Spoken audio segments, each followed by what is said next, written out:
Halo teman-teman semua, perkenalkan saya Niken Wulan Hastimurti dan rekan saya Dwi Retnoningsih. Kami dari Magister Keperawatan Universitas Diponegoro. Di sini kami akan mengulas sedikit tentang tissue oxygenation hemodynamic. Untuk selengkapnya, mari kita lihat slide selanjutnya.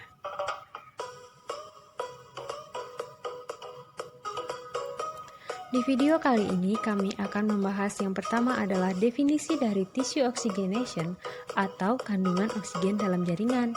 Yang kedua adalah faktor yang mempengaruhi kandungan oksigen dalam jaringan. Yang ketiga adalah indikasi pemantauan tissue oxygenation. Dan yang keempat adalah asesmen yang dapat dilakukan untuk memantau tissue oxygenation.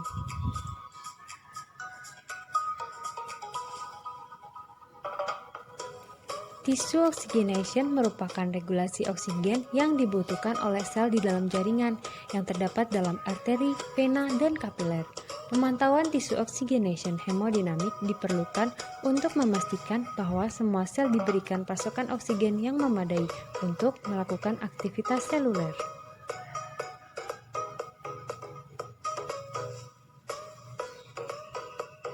Pemantauan tissue oxygenation hemodinamik pada pasien dengan kondisi akut dan kritis perlu dipantau untuk menghindari kondisi hipoperfusi, hipoksia jaringan, dan kegagalan multiorgan.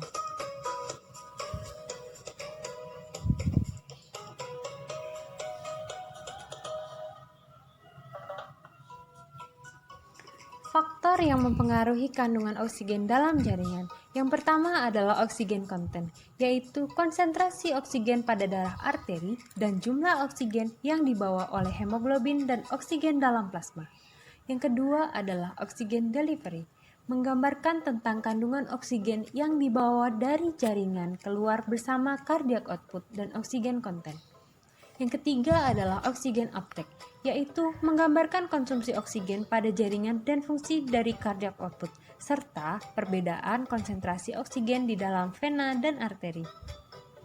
Yang keempat adalah oxygen attraction ratio, yaitu menggambarkan jumlah fraksi oksigen yang dikirim dan digunakan oleh jaringan.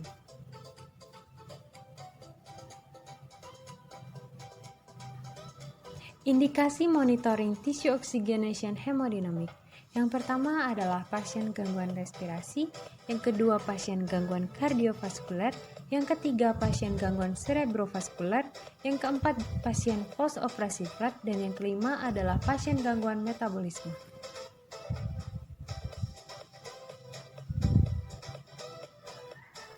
Asesmen yang dapat dilakukan untuk memantau tissue oxygenation dibagi menjadi dua. Yang pertama secara non-invasif dan yang kedua secara invasif. Non-invasif.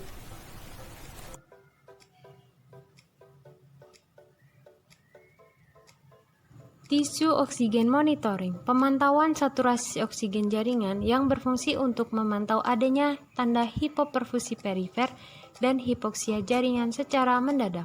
Pemantauan saturasi oksigen jaringan menggunakan alat yang bernama tissue spectrometer. Alat ini mengandung teknologi infrared atau merupakan bagian dari Near Infrared Reflectance Spectroscopy atau disingkat sebagai NIRS. Pemasangan alat ini sendiri berada di telapak tangan. Pemeriksaan secara invasif. Analisis gas darah. Analisis gas darah merupakan pemeriksaan yang dilakukan secara invasif. Pemeriksaan ini bertujuan untuk mengkaji oksigenasi, keseimbangan asam basa dalam tubuh, kadar oksigen dalam darah, dan karbon dioksida dalam darah.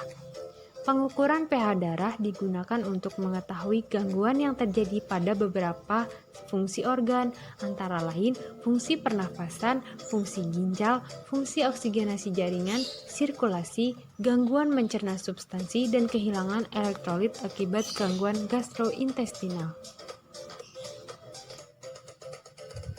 Demikian teman-teman sedikit ulasan yang dapat saya sampaikan mengenai tissue oxygenation hemodynamic monitoring yang dapat dilakukan oleh perawat secara mandiri pada pasien akut dan kritis. Semoga bermanfaat untuk kita semua. Terima kasih.